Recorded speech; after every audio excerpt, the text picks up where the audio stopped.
पत्रकार साथियों से निवेदन भी करेंगे कि इसको जनता तक पहुंचाए। एक तरफ लोग हाथ में झंडे झंडे, दूसरी ओर पुलिस के हाथ में डंडे, और ये देखा ये धक्का मुक्की भाई साहब शुरू हो चुकी है। धन्यवाद भाई साहब। ये पुलिस भी जोर आजमाइश करती हुई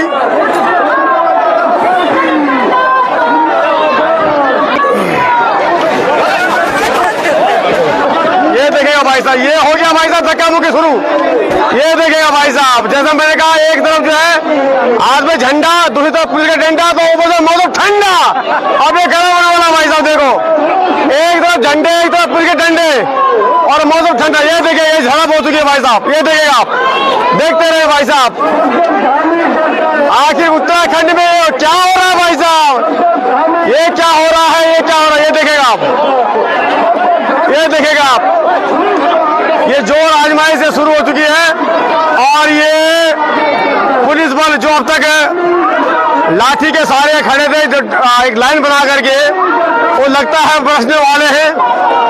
अब जो है कुछ ये देखिएगा आप, माहौल आज इस मौसम की तरह भाई साहब बिगड़ता हुआ नजर आ रहा है। माहौल मौसम की तरह बिगड़ता हुआ नजर आ रहा है भाई साहब। ये देखिएगा, ये देखिएगा भाई साहब, ये देखिएगा। अब इसमें कुछ लोग हंस रहे हैं भाई साहब, ये समझ नहीं आ रहा है ये क्या हो रहा है। ये देखिएगा आप, ये देखिएगा, ये देखिएगा, चलिए ये देखिएगा। और ये थोड़ा सा भाई साहब ये थोड़ा यहाँ से पार कर चुके हैं और ये लगता है कि बैरिकेडिंग को अब ये लांगने वाले। ये देखिएगा आप, ये देखिएगा भाई साहब। और ये पुलिस का पहरा बिल्कुल शानदार बैटिंग करते हुए देखेगा आप, ये देखेगा भाई साहब। ये जोर आजमाइश ये शुरू हो चुकी है भाई साहब। घर में बिल्लो लड़े, वही बिल्लो छोड़ देगा, एक तमाशा ये वही बिल्लो लड़ाई दिखा रहा तुम उत्तराखंड में मजाक बन गया। ये देख लिया तुम, ये देखा भाई, ये देखा, ये वही ये देखो, ये देखा भाई साहब। अब देख लिया भाई तुम हमारा उत्तराखंड, ये बाबा ये वही बेलो लड़ाई, वही बेलो लड़ाई। ये देखा भाई तुम तमाशा वही तमाशा उत्तराखंड में क्या ही बोल रही हो। आपकी मांग क्या है? देखिए हमारी मांग ये है कि जिस तरीके से झामी जी सिर्फ नंबर 1 आने के चक्कर में देवभूमि की संस्कृति के साथ खिलवाड़ करने का प्रयास कर रहे हैं, ये वो ना करें। और जो यूसीसी के माध्यम से इन्होंने लिव इन रिलेशनशिप को लीगलाइज करने का कार्य किया है, ये उस अपने फैसले पे पुनः विचार करें। और जब इस प्रदेश की जनता तैयार रहे यूसीसी को एक्सेप्ट करने के लिए, तो यूसीसी लेके आए। चलिए एक तरफ जो है लोग जनता भू कानून मांग रही है, तो दूसरी तरफ जो यूसीसी आया तो भाई साहब में जो लिविंग रिलेशनशिप की बात आती है, उसको लेके लोग भड़क रहे हैं और बड़ी जो है संस्कृति को बचाने की बात हो रही है। लेकिन समझ ये नहीं आता कि आज जो लोग पहले विरोध करते थे आज वही ला रहे हैं, और जो जब ला रहे थे उनका विरोध हुआ था तो आज लोग फिर विरोध कर रहे हैं। तो कहीं ना कहीं ये देखिए भाई साहब, ये धक्का मुक्की शुरू हो चुकी है, भयंकर स्थिति हो चुकी है।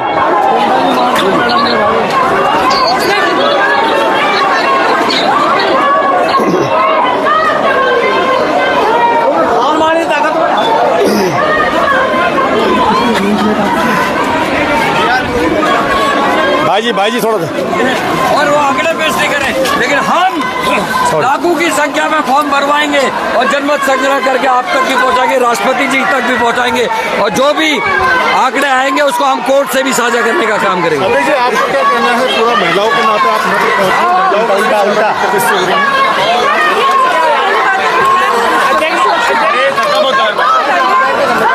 देखिए आज एक बार फिर आप धरना प्रदर्शन कर रहे हैं यूसीसी को लेकर, क्या आपकी मांगे? देखिए भाग 3 ने हमारी विवाह संस्कृति, हमारे कानून, विवाह विच्छेद के कानून को ध्वस्त कर दिया है।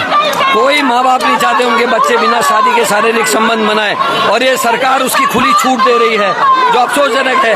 तलाक में कम से कम ये था कि समय मिलता था, काउंसलिंग होती थी, परिवार बच जाते थे, लेकिन इसमें ऐसा कुछ नहीं। रजिस्ट्रार को आपने एप्लीकेशन दी, 15 दिन में आपको अलग कर देगा। तो ये निश्चित ही समाज के लिए, बेटियों के लिए एक खतरनाक कानून है, और उत्तराखंड में के लिए कलंक के रूप में इसको देखता हूँ। निश्चित ही हम जनमत संग्रह कर रहे हैं। बीजेपी ने तो झूठ बोला कि हमने 2 लाख लोगों से बात की, लेकिन आंकड़े पेश नहीं। कौन 2 लाख? आप भी मांग रहे हो, हम भी, लेकिन हम लाखों की संख्या में जनमत संग्रह घर घर जाके कराएंगे। हमारे कार्यकर्ता जाएंगे और उसके आंकड़े आपसे भी, कोर्ट से भी और राष्ट्रपति जी को भी लेटर लिख के हम शेयर करेंगे। धरण महाराज जिंदाबाद, धरण महाराज जिंदाबाद, धरण महाराज जिंदाबाद, धरण महाराज जिंदाबाद, जिंदाबाद, ज्योति रौतेला जिंदाबाद। सवाल ये है कि आज एक बार जब सरकार पर, जब कांग्रेस की सरकार लिविंग हम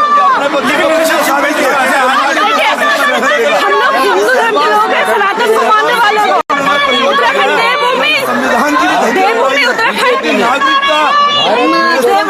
देवभूमि के नाम से माना जाता है। आज इस प्रदेश में लिविंग को लाके 18 साल की लड़की और 18 साल के लड़के बिना विवाह के साथ रह सकते हैं।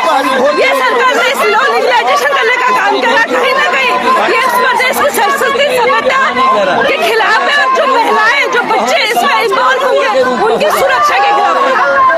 इससे लोगों को बढ़ावा देगा जो पॉलीगैमी को मानते हैं, और इस प्रदेश में इसका कहीं कोई स्थान नहीं है। हम जनमत संग्रह भी करेंगे और लोगों को अवेयर भी करेंगे। हम लोगों से पूछ रहे हैं क्या वो चाहते हैं कि उनकी बेटियां बिना विवाह के शारीरिक संबंध बनाए किसी के संग रहें, और ऐसे व्यक्ति के संग जो कभी भी छोड़ दे 15 दिन के अंदर केवल विच्छेद किया जा सकता है। जबकि तलाक के कानून में काउंसलिंग होती थी, साल भर से ज्यादा अलग रहने का नियम था, माँ बाप उसमें पढ़ते थे, बच्चे पढ़ते थे, तो कानून उसमें लोगों के परिवार बच जाते थे। केवल 8-10% लोगों के तलाक जो है स्वीकृत होते थे, लेकिन इसमें ऐसा कुछ नहीं है।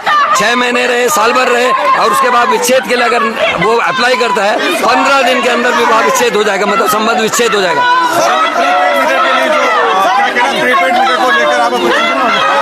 प्रीपेड मीटर को लेकर भी हम नाराज हैं, क्योंकि ये जो कई हमारे परिवार जो लोअर मिडिल क्लास के हैं वो पैसा नहीं दे पाते थे, तो 2 महीने 3 महीने में भी वो अपना बिजली का बिल भुगतान करते थे। लेकिन इसमें ऐसा कुछ नहीं है, आपका पैसा खत्म, आपकी बिजली कट जाएगी। किसानों ने ये 3 महीने कम से कम साल कैसे आते हैं, जो बीज खरीदता है, खाद खरीदता है, लेबर लगाता है, उसका खर्चा होता है, उसका पैसे नहीं तो 3-3 महीने बाद भी पूरा भुगतान एक साथ करता था। इसमें वो व्यवस्था नहीं होगी। आने वाले समय में महंगी अगर बिजली होगी, कोई कुछ नहीं कर पाएगा।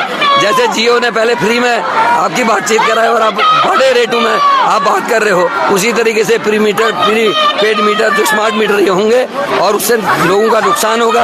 और अभी 1-1.5 साल पहले ही नए मीटर लगे थे, करोड़ों की खरीद भी थी, अब फिर से करोड़ों रुपया सरकार का खर्च होगा, तो ये गलत है और इसका भी हम विरोध करते हैं। कंपनी पर आरोप है कि वो कंपनी पर आरोप है, बहुत सारे आरोप है, उन पे हम आगे अलग से प्रेस करेंगे और इसका खुलासा करेंगे, और पत्रकार साथियों से निवेदन भी करेंगे कि इसको जनता तक पहुंचाए। फिलहाल जो मुद्दा गर्म है देवभूमि उत्तराखंड के अंदर, वो इस बात को लेकर भी है कि यूसीसी को वापस लो, और उसमें खास करके उस कानून के अंदर जो लिव इन रिलेशनशिप की बात की गई है उसको वापस लेने की बात की जा रही है।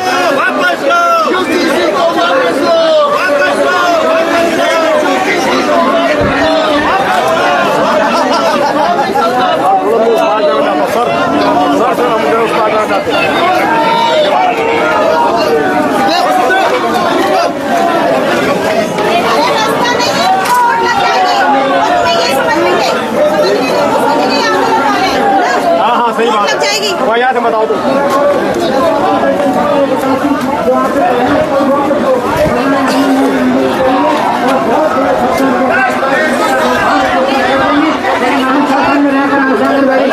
मांगे मान रही है, सरकार ध्यान करे, विचार करे, और राउंड आंदोलन होगा, सरकार को परेशानी खड़ी हो जाएगी। इससे इन आंगनबाड़ी आशाओं की मांगों को पूरा करने के लिए हम लोग सरकार से धैर्य आकर्षित करना चाहते हैं कि हजारों की संख्या में आशा आंगनबाड़ी यहाँ पर आई, शांतिपूर्वक प्रदर्शन कर रही हैं, जो रोजी रोटी जनता की सेवा कर रही हैं, उनकी मांगों पर सरकार कोई ध्यान नहीं दे रही। यदि नहीं होगा, उग्र आंदोलन होगा, शांतिपूर्वक प्रदर्शन करने विधानसभा पर हमारी आशा आंगनबाड़ी आई है, हम इनका स्वागत करते हैं। अनुशासन में सरकार ये न समझे अनुशासन नहीं तोड़ सकती, हजारों की संख्या में प्रदेश की की आशा आंगनबाड़ी आएंगी जो रात दिन जनता की सेवा में काम करती है, जो घर बार छोड़कर जनता की सेवा में दिन भर जनता का बीच में रहती है, उन आशा आंगनबाड़ी की अपेक्षा कर रही सरकार शून्य होती है।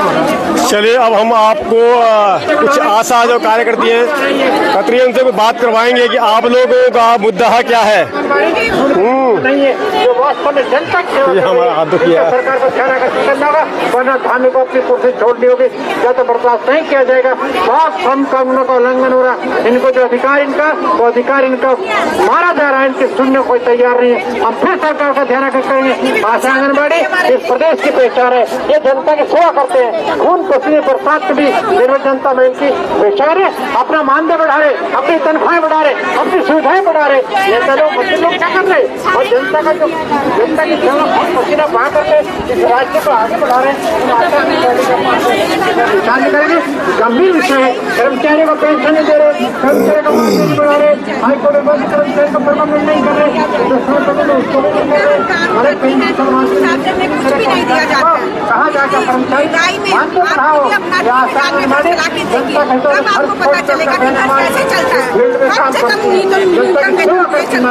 अच्छा तुम्हारी मांग क्या है तुम्हारी मांग?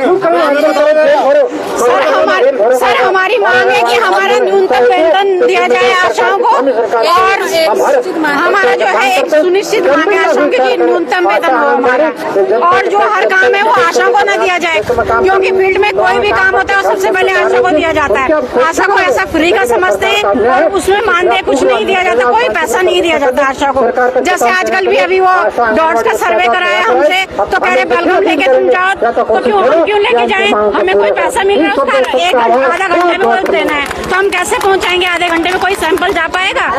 3 घंटे लगते हैं एक सैंपल वो पहुंचाने में हमें, तो हम इसीलिए सब परेशान है। हमारा न्यूनतम वेतन हो और हमें पेंशन भी दी जाए। हमें जब कोई हमारी आशा बहन रिटायर हो तो रिटायरमेंट के टाइम पे कुछ पेंशन वगैरह दी जाए, हाँ रिटायरमेंट में पेंशन दी जाए। एक सवाल है मेरा आपसे, आप कहीं मुझे मत मारना गुस्से में, मैं इसलिए बोल रहा हूँ कि कुछ लोगों का आरोप है कि मैं भी कहीं जगह गया तो आशा कार्यकर्ता जो गांव में कम रहती है और देहरादून में ज्यादा है, कुछ लोग खाली तनख्वाह के लिए गाँव जाते हैं, जब बात आती है तनख्वाह बढ़ाने की तो यहाँ आते हैं। ये सत्य है क्या? ये गलत बात है, ये गलत बात है, ऐसा नहीं बोलना चाहिए। 3000 में कौन तुम आप अपना घर चला लोगे? 3000 में अपने बच्चों को पढ़ा लो।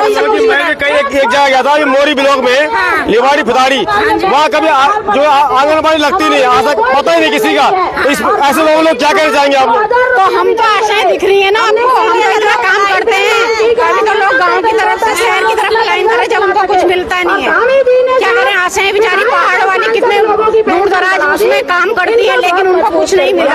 नाम तो बड़ा दे दिया आशा, कहते ना, कहते सुन तो लो, कहते हैं बेटे का नाम रोशन लाल और बाप मर के अंधेरे में, ऐसे तुम्हारा नाम तो आशा दे दिया और तुम्हें निराशा दे दी। निराशा है हमारी, आशाओं की जगह निराशा ही है हमारी, तो इसीलिए हम सरकार हमारी सुनती नहीं है, इसीलिए हमें बार जो है वो करने पड़ते हैं। धन्यवाद आपको। देखिएगा भाई साहब, ये लंबी कतार यहाँ पहुंची है भाई साहब, यहाँ पहुंची लंबी कतार, लेकिन कब सुनी सरकार ये पता नहीं है।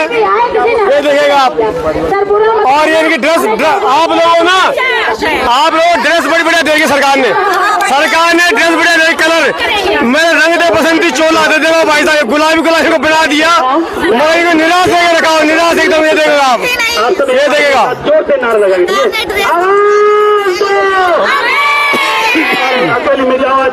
नहीं, सबकी आवाज आ रही है। विधानसभा तक जान की आपकी आवाज भाई लगना चाहिए पूरे उत्तराखंड की 13 जिलों की नवपुर यहाँ आ रखी है। एक बार सब लोग जोर से बोलेंगे मुर्दाबाद,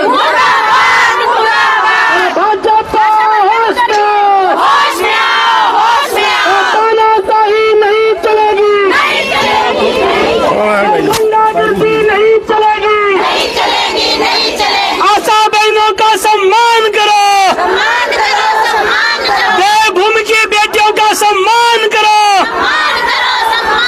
उत्तराखंड की मातृशक्ति का सम्मान करो।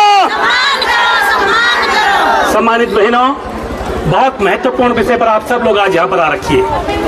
ये निश्चित तौर पर बहुत कम लोगों को पता होगा कि जब गांव की दूर दराज की बेटियां जो हमारे पिंडारी ग्लेशियर से लेकर टिहरी जनपद के सौंदी से लेकर तौड़ी से लेकर अल्मोड़ा, पिथौरागढ़, बागेश्वर से लेकर जब किसी दूर दराज के गांव की बेटी की जब प्रसव पीड़ा होती है, जब घर में परेशानी होती है, बीमार होती है, जब 108 के माध्यम से, प्राइवेट गाड़ी के माध्यम से जब आप लोग जिला चिकित्सालय में, सीएचसी में, पीएचसी में, एडिशनल पीएचसी में जब आप लोग आती हैं, ये बात बहुत सच है कि आप लोगों के लिए बैठने के लिए तक वहां पे जगह नहीं है। इतना साल हो गया, जब पिछली कांग्रेस की सरकार थी उस समय जब पहली बार आपका मानदेय बढ़ा था, याद होगा आप लोगों को, लेकिन फिर भी हमने ये दोबारा सरकार से मांग करी हमने उस समय भी कि आप सबका मानदेय और बढ़ना चाहिए, और जो सुप्रीम कोर्ट की गाइडलाइन है उसके अनुसार आपको जो मानदेय जैसे पीआरडी का है, होमगार्ड का है, उसके अनुसार आपको भी जो है न्यूनतम मानदेय दिया जाना चाहिए, हमारी मांग है। आज हम सब लोग कांग्रेस के लोग यहाँ पर हैं, मैं आपको ये विश्वास दिलाना चाहता हूँ और आपको ये पता भी होगा कि जब हमारी सरकार थी तब गांव में जो 40% विधवा, विकलांग, वृद्धा, 18 प्रकार की जो पेंशन मिल रही है उनको 1500 रुपए हमारी सरकार ने किया था, और आज तथाकथित डबल इंजन की सरकार को दूसरी बार आ गई है, केंद्र में तीसरी बार आ गई है और अपने लावा लश्कर बढ़ाए हैं, लेकिन आप लोगों ने नहीं बढ़ाया, जरूरतमंद का नहीं बढ़ाया, आप लोगों और हम लोगों को 5 किलो राशन पे नहीं बढ़ाया है। आप लोगों और हम लोगों को जो गरीब बेटी, विधवा, विकलांग, वृद्धा हैं वो आज भी 5 किलो की राशन पे जो है मुंह ताक रहे हैं। आज हमारी ये मांग है कि जो आप तमाम लोग हैं, जो जरूरतमंद लोग हैं, जो जनता की सेवा करते हैं, गांव से लेकर और अस्पताल तक बेटी और बहू को पहुंचाते हैं, विकलांगों को पहुंचाते हैं, बीमारों को पहुंचाते हैं, उनको युवा कल्याण जो पीआरडी है, होमगार्ड का जो दैनिक वेतन भोगी जो है मानदेय है, जो हाई कोर्ट की गाइडलाइन पर जो 22,000 का है, आपका कम से कम वो होना चाहिए। ये हमारी भी मांग आपके साथ है, हम आपका पूरा समर्थन करते हैं। आपको बहुत सारी चीज, क्योंकि आप बहुत बुद्धिजीवी लोग हैं।